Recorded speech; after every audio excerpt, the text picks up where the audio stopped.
Oke, assalamualaikum warahmatullahi wabarakatuh. Kembali lagi, kita akan melanjutkan materi sosiologi minggu lalu. Hari ini, kita akan bahas tentang realitas sosial sebagai objek kajian sosiologi.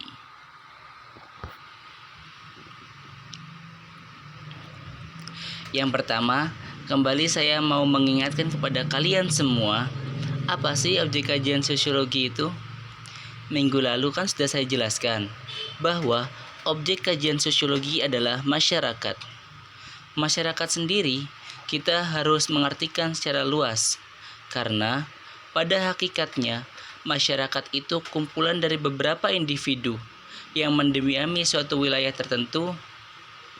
Yang kedua, harus ada interaksi dan sistem komunikasi yang mengatur hubungan antar manusia di dalamnya.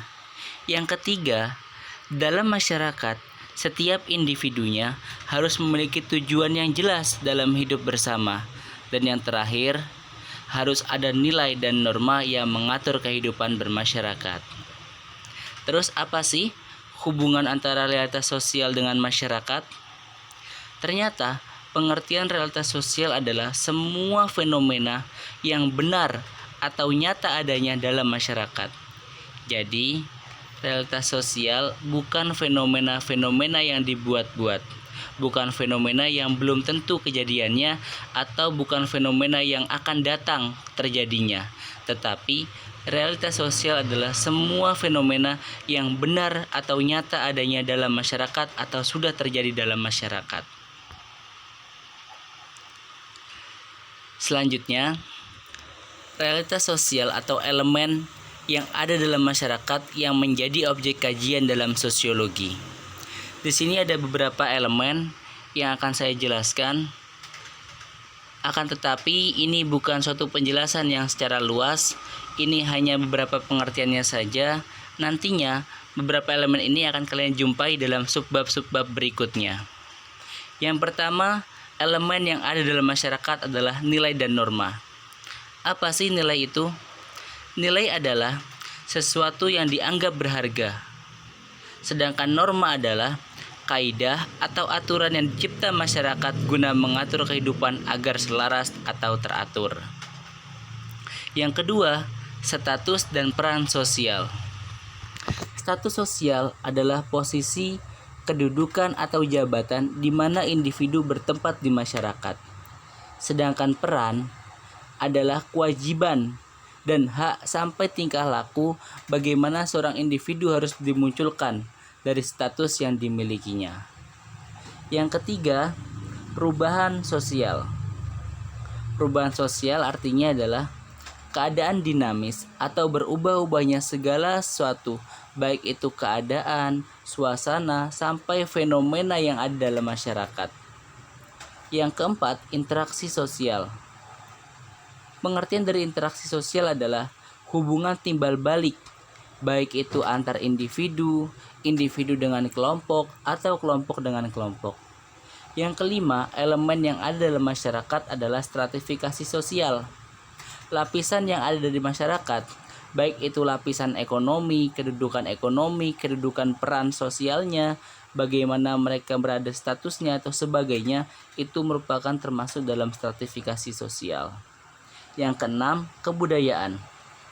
Kebudayaan artinya adalah segala ide, tindakan, hasil karya dari manusia dalam rangka kehidupan bermasyarakat. Yang ketujuh, kelompok sosial. Kelompok sosial pengertiannya adalah kumpulan dari beberapa individu yang memiliki persamaan ciri dan pola interaksi yang terorganisasi dan berulang-ulang, serta memiliki kesadaran akan kepemilikan dari kelompoknya. Oke teman-teman, kehidupan sosial sebagai objektivitas. Selanjutnya saya akan menjelaskan tentang kehidupan sosial sebagai objektivitas. Sebelum saya menjelaskannya, saran saya kalian siapkan terlebih dahulu, baik itu LKS kalian, buku tulis, atau alat tulis, karena nantinya di penjelasan saya ini ada beberapa kata-kata atau istilah-istilah baru yang kalian jumpai, sehingga kalian akan lebih mudah paham akan penjelasan yang akan saya sampaikan ini. kehidupan manusia dalam bermasyarakat merupakan suatu proses belajar, baik yang mereka sadari maupun tidak mereka sadari. Yang mereka sadari, contohnya adalah proses belajar di sekolah. Di sekolah, individu atau setiap siswanya akan mendapatkan pengetahuan dan pembentukan karakter, juga pengasahan minat bakat yang akan mereka miliki.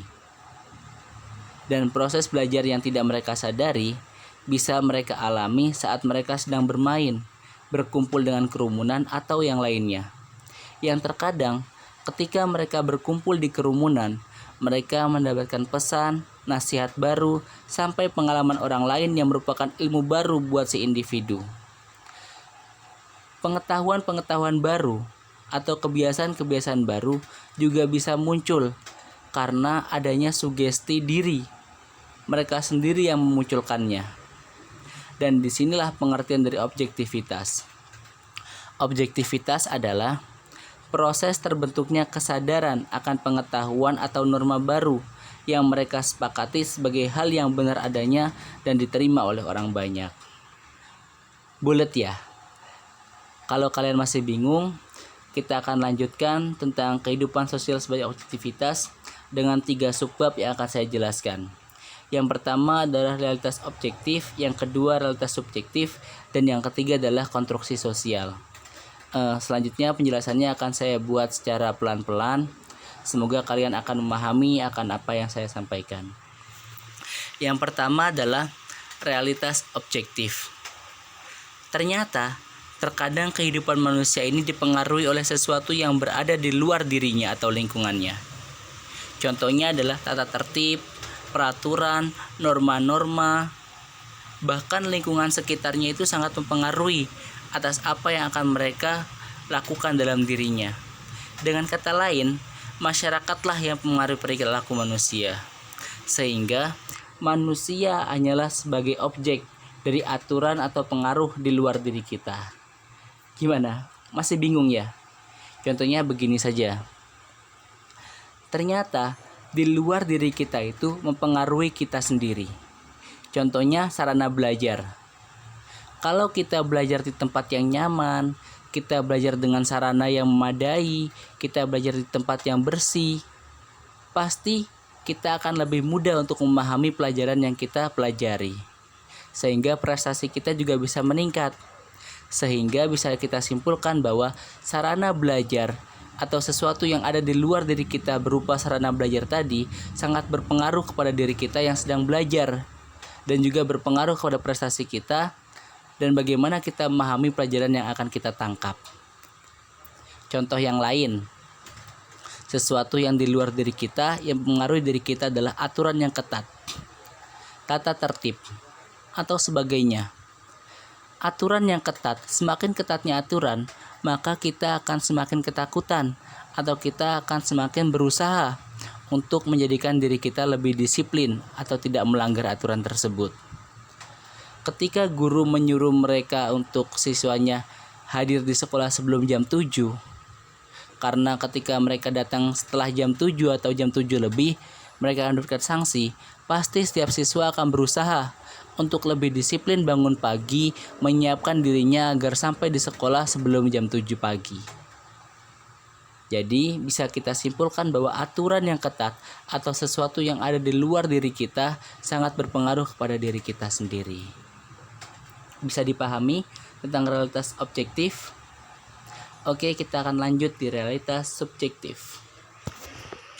Sedangkan menurut realitas subjektif, bukan hanya yang ada di luar diri kita yang mempengaruhi diri kita, tetapi kita juga memiliki kemampuan untuk menentukan bagaimana kita harus bersikap atas diri kita. Karena kehidupan manusia juga sering dilihat dari sudut pandang si individu atau subjeknya. Terkadang ada beberapa hal yang lebih bisa dipahami jika yang menjalani atau si individu sendiri yang memutuskan bagaimana dia harus bersikap atas dirinya. Contohnya yang mudah adalah cara belajar siswa. Ada siswa yang suka belajar dengan dalam keheningan.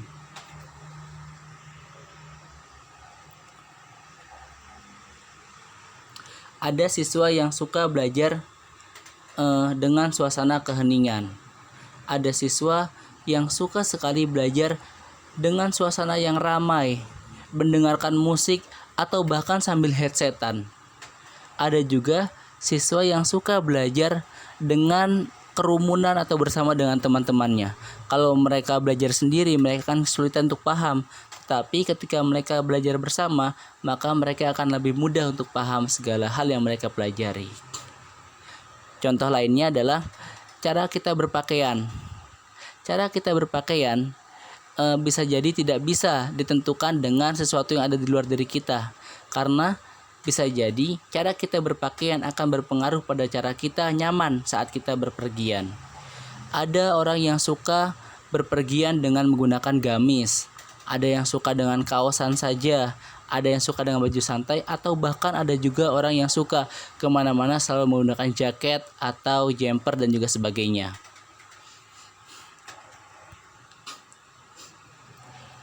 Yang terakhir yang akan saya jelaskan adalah konstruksi sosial. Sebelumnya saya menjelaskan bahwa menurut Peter L. Berger,